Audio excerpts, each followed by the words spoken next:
Okay, today's topic is Introduction to Pharmaceutical Code of Ethics.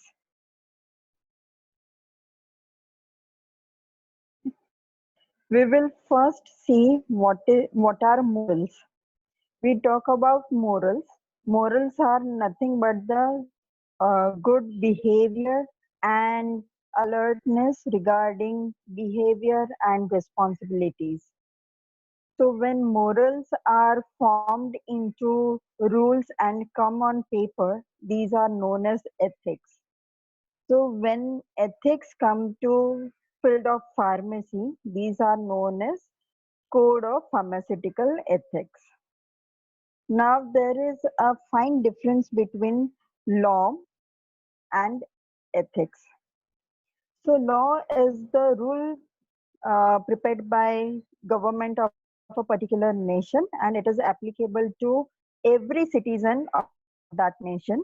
Whereas ethics, these are the rules prepared by some organizing committee or some governing committee of particular profession. And this ethics apply to the members of that particular organization or the professionals of that particular profession. So you can say ethics is a subset a similar kind to the law, but it is restricted to particular person or particular organization or particular profession. If law is broken, then the person is liable to punishment and penalties. And if ethic is violated, then that particular professional will lose professional privileges. Like in our profession of pharmacy, after having a particular degree like BPharm or PharmD or DPharm, we can apply and get ourselves registered to the Pharmacy Council of India, and so we become registered pharmacist. So when we become registered pharmacist, we abide by the ethics of the pharmaceutical profession. So if we violate ethics of pharmacy profession, then our registration may be suspended or it can be withdrawn. So, uh, so that is the difference between violation of law and violation of ethics. Okay. Law may prevent one from causing injury to other, but it cannot force a person to help neighbor or other people. Whereas ethics are morals, so um, it suggests that the a person should help another person with respect to profession. Okay. Now, selling a misbranded or adulterated drug is prevented by law, but selling medicine at cheaper rate than that of the fellow pharmacist in his particular area is unethical. By doing this, you are breaking down the other pharmacist business. So it is unethical. There are few similarities between law and ethics.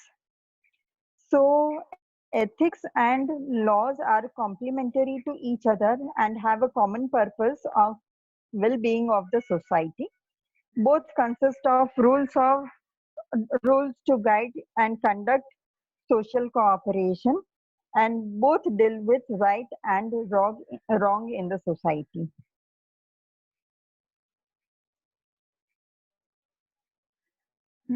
Next, we'll see Code of Pharmaceutical Ethics. This Code of Pharmaceutical Ethics are drafted by Pharmacy Council of India.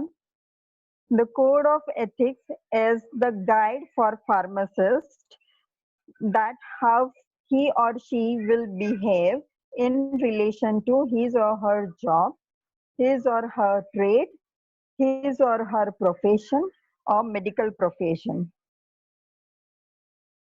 So we'll see all this code of ethics with respect to job, trade, profession, and medical profession one by one now. So first is pharmacist in relation to his job. So we'll see what is the scope of pharmaceutical services when the premises are registered under statutory requirements and opened as pharmacy, reasonably comprehensive pharmaceutical services should be provided. That means you have to get a license to open a pharmacy, maybe a dispensary or a pharmacy shop. Okay, and then it should provide all the services which come under the scope of pharmaceutical store. Okay, it should involve supply of commonly required medicines, and there shouldn't be any delay in dispensing medicines to the patient, and the shop should be equipped with the emergency supplies at all times. So this is the scope of the pharmacist in relation to his job. So these are the duties.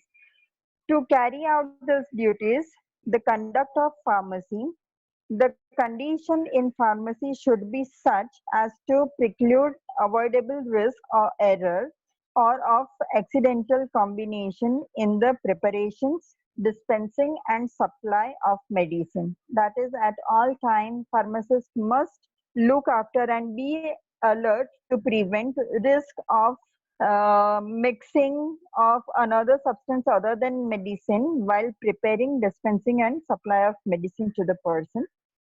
The appearance of the premises should reflect the professional characteristics of the pharmacy.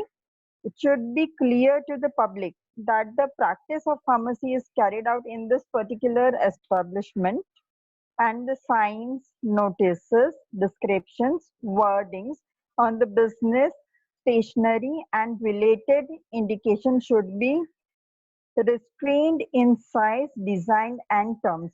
So this last point mean that all the signs, notices, descriptions, whatever utilized by that particular pharmacy and logos utilized by the pharmacist should be same in size, color, description on every material which is being dispensed by the pharmacist from that particular what you can say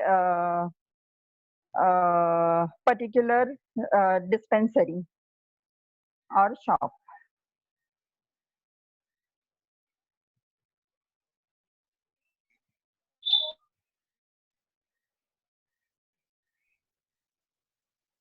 Okay, next under pharmacist relation to his job is handling of prescription. So when a prescription is presented for dispensing, should be received by pharmacist without any discussion or comment over it regarding the merits and demerits of the therapeutic efficacy, because this may lead to dilemma in the patient whether the medicine is proper or he is suffering from certain severe disorder, or the prescriber, maybe a doctor, is proper. So to prevent such kind of psychological effects on the receiver, there shouldn't be, I mean, pharmacist should not react on the prescription when it is being received. The pharmacist should not even show any expression on his face of alarm or astonishment upon the receipt of the prescription, as such things may cause anxiety in patients or their agents and may lose their faith on pharmacy.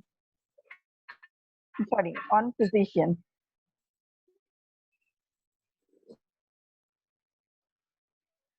Any question on a prescription should be answered with every caution and care, should neither offend a patron nor should it disclose any information which might have been intentionally withheld from him. It is not within the privilege of pharmacists to add, omit, or substitute any ingredient or alter the composition of a prescription without the consent of the prescriber, unless the change is emergent or is demanded purely by the technique of the pharmaceutical art and does not cause any alteration in the therapeutic action of the receipt. So this particular point says that the pharmacist is not allowed to add or to omit or to substitute any medicinal product which is prescribed in the prescription unless and until something which is purely related to pharmaceuticals and techniques of compounding a medicine and which doesn't alter the therapeutic efficacy of the prescription.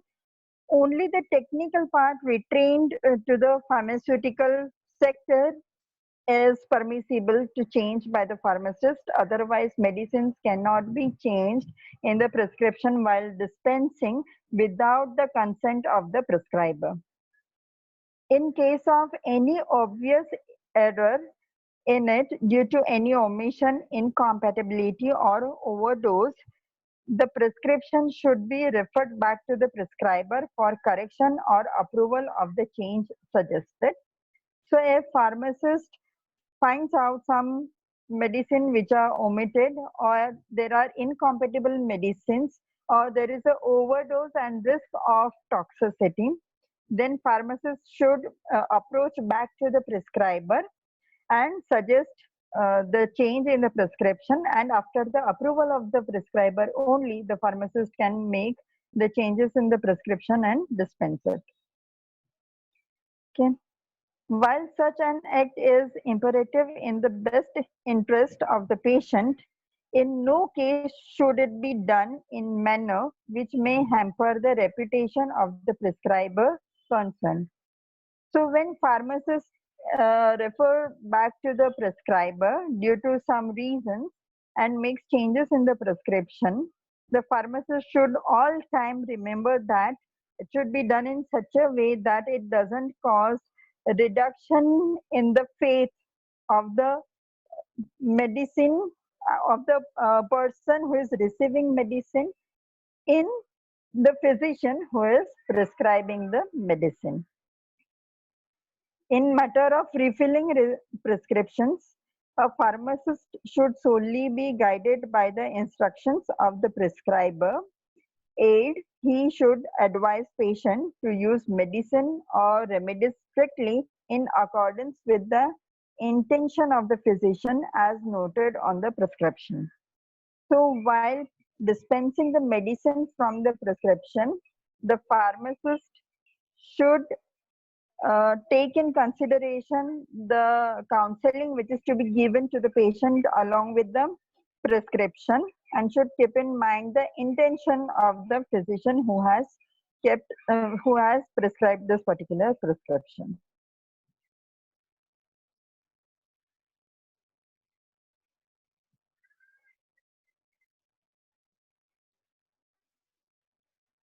Next is handling of drugs.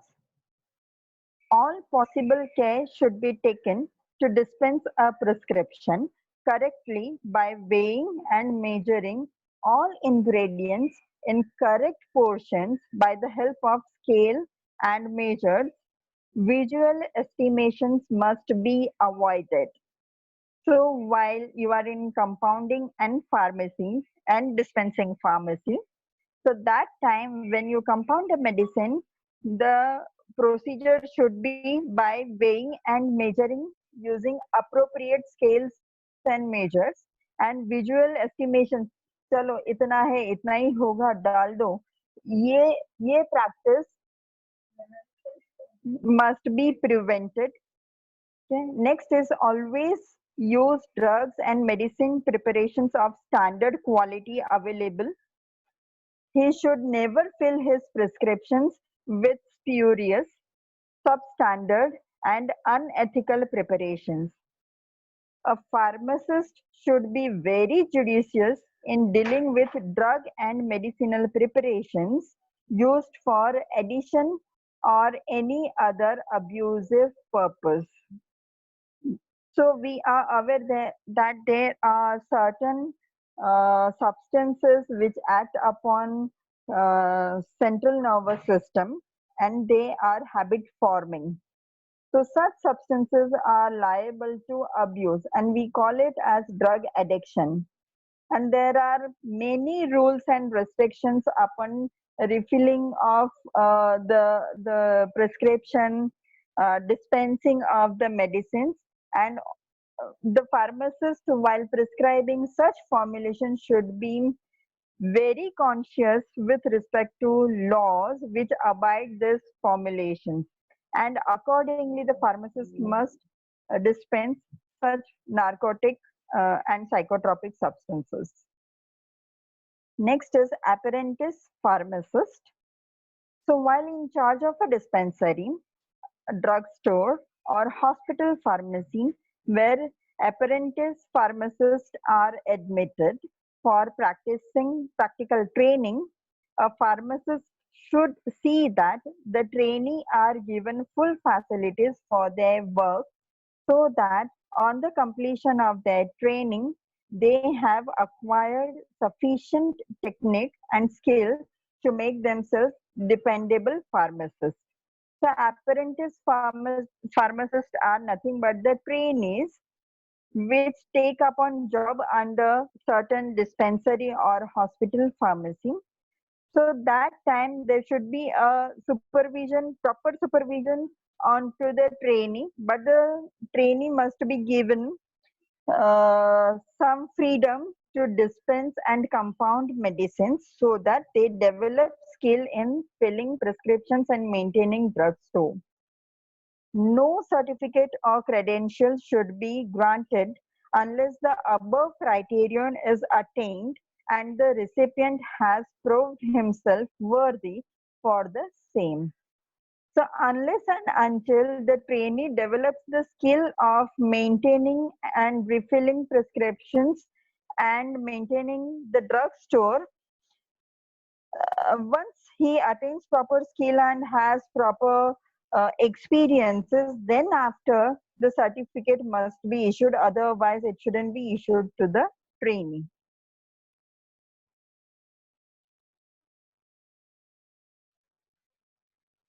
So that all was with respect to pharmacist in relation to his job. Now we'll see next pharmacist in relation to his trade. So what is the difference between job and trade? A job, here we look a pharmacist as if drugstore pharmacist, maybe the pharmacist have his own shop, or he's working somewhere in the dispensary with some doctors, or he's working in hospital pharmacy. This is what is and this is what we meant by the pharmacist in relation to his job. Now next we are going to see pharmacist in relation to his trade. So trade, the synonym for trade is business. So now it is easier for you to understand that whatever all manufacturing and distributions and sell occur with respect to proprietary medicines and the duties of pharmacist in relation to this trade, that we are going to see now further in this discussion. So first is price structure. So prices changed from charged from customers should be fair and in keeping with the quality and quantity of commodities supplied and the labor and skin required in making it ready for use, so as to ensure an adequate remuneration to the pharmacist, taking into consideration his knowledge, skill, the time consumed, and the responsibility involved, but at the same time without any undue taxing the purchaser. Okay, so price which is fixed for a service provided or a commodity which is dispensed should depend upon the quantity and quality of the drug and excipients which are being used in compounding, the manpower which is required to do this, the skill which is required to formulate a particular medicine, the knowledge and the time consumed by the manpower in formulating this particular medicine should be considered. But there shouldn't be any exaggerated charge onto the medicine. I mean the price which is offered from the customer should be fair enough. Next is fair trade practices. No attempt should be made to capture the business of a fellow pharmacist by cutthroat competition, that is, by offering any sort of prizes or gifts, or by knowing charging lower price for medical commodities than those charged by the fellow pharmacist. So one cannot enhance their sale by offering some gift or cashback policy or prizes or lucky draws for the purchase of medicine. Okay, next is, in case any order or prescription genuinely intended to be served by some other dispensary is brought by mistake to another, the latter should refuse to accept it and should direct the customer to the right place. So by any chance, a person comes with a prescription for some other kind of pharmacy. Say a person needs um, maybe Ayurvedic formulation from Ayurvedic dispensary, and he approaches allopathic dispensary. Then the allopathic person must direct the person to the Ayurvedic place rather than asking him to send and I'll make arrangement and I'll supply and then you charge for the purchase and then supply.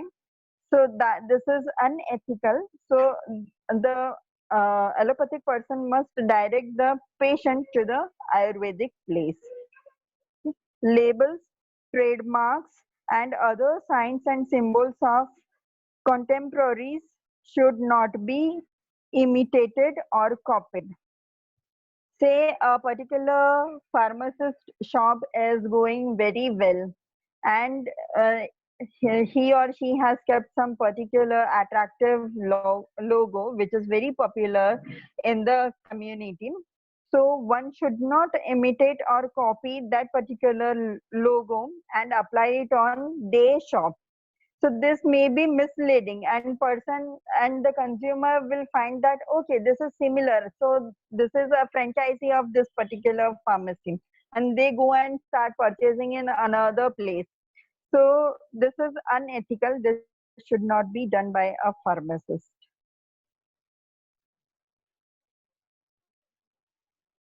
Next is purchase of drugs. So drugs should always be purchased from genuine and reputable sources, and a pharmacist should always be on his guard not to aid or abet directly or indirectly the manufacturer, profession, distribution, and sale of spurious or substandard drugs.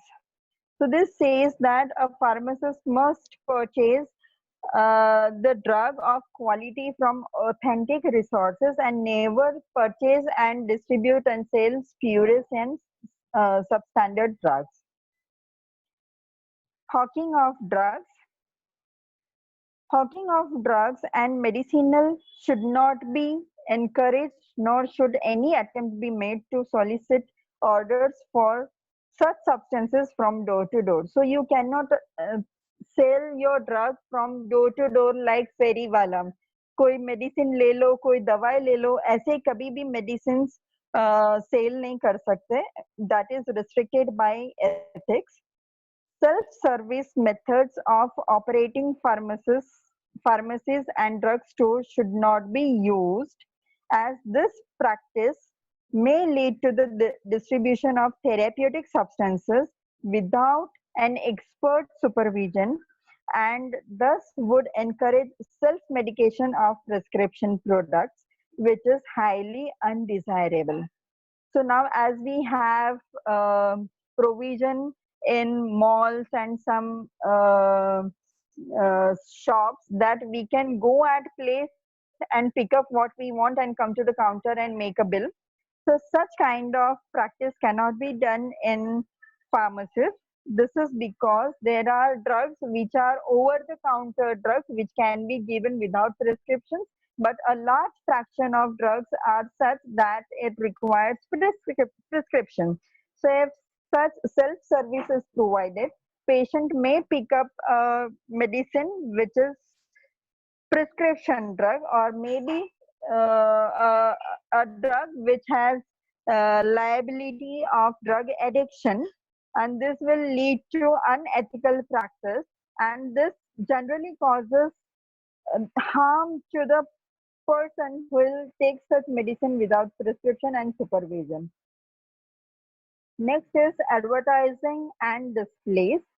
No display material either on the premises, in the press, or elsewhere should be used by a pharmacist in connection with the sale to the public of medicines or medical appliances which is undignified in style or which contains any offer about the refund of money, or it is misleading or exaggerated statement or claim, or the word cure in reference to an ailment or symptom of ill health, or a guarantee of therapeutic efficacy, or an appeal to fear. So there shouldn't be any advertisement of the medicine in press or in media where the medicine says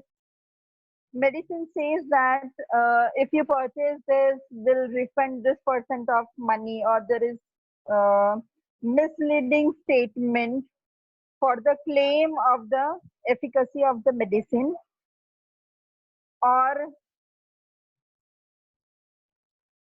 the word cure is used in front of the particular symptoms. This is because the curing of a disease or symptom depends upon number of factors and not only on the medicine. So only a medicine cannot cure it. Okay, or there is a guarantee of therapeutic efficacy.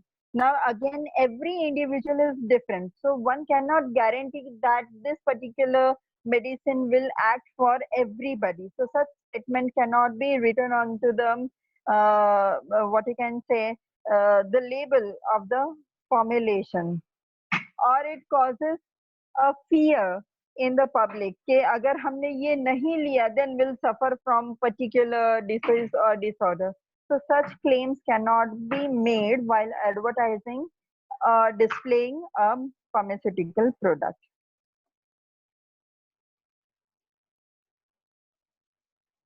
Next is pharmacist in relation to his profession. So we have studied in relation to job, in relation to trade, and now the third is profession. So it extend help to fellow pharmacists in emergency need. It should maintain standards of the profession, should try to weed out corruption in the profession and society. He should not be afraid of bringing or causing a miscreant to be brought to book, maybe a member of his own profession, should have up-to-date knowledge of professional matters, and should have fair knowledge of laws related to his profession. Next is pharmacist in relation to medical profession. So limitation of professional activities. Pharmacists under no circumstances take to medical practice, that is diagnosing and prescribing medicines. In emergency, he can give first aid to the person, should not recommend a medical practitioner. Next is clandestine arrangement. No pharmacist should enter into the secret arrangement and contract with the physician to offer him any commission or any other advantages. So there shouldn't be any tie-up between a pharmacist and a practitioner. A pharmacist बोलेगा, okay, मेरे पास कुछ लोग inquiry के लिए आए, I'll send those people to you, and physician will say, okay, whoever comes, I'll prescribe medicine and send those people to you. So such kind of tie-up shouldn't be there between pharmacist and the physician. The liaison with public, being a liaison between medical profession and people, a pharmacist will always keep himself updated with the modern development of pharmacy by regular reading of books, magazines, etc. So these were the ethics of pharmacy profession, which are prescribed or drafted by Pharmacy Council of India under the Act, Pharmacy Act 1948. Similarly, Pharmacy Council of India has listed pharmacist oath. So this is what it says.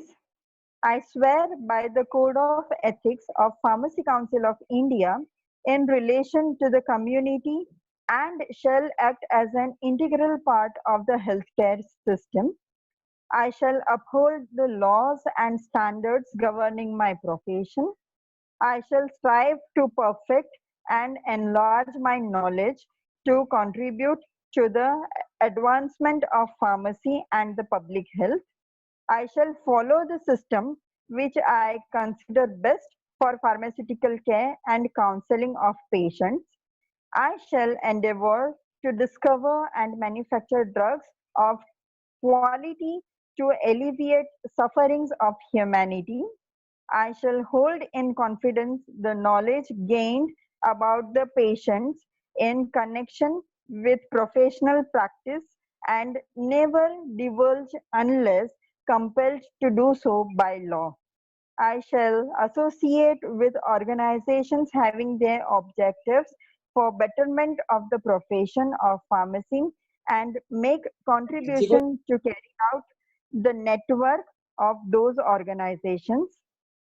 While I continue to keep this oath inviolated, may it be granted to me to enjoy life and the practice of pharmacy respected by all at all times. Should I trespass and violate this oath, may the reverse be my lot. So with this, we end today's lecture.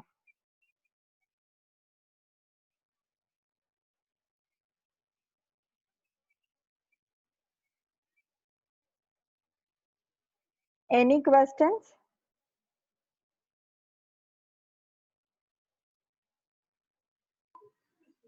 No, ma'am, it's clear. Because this has nothing much to explain. Whatever is drafted and laid down by the Pharmacy Council of India, that we are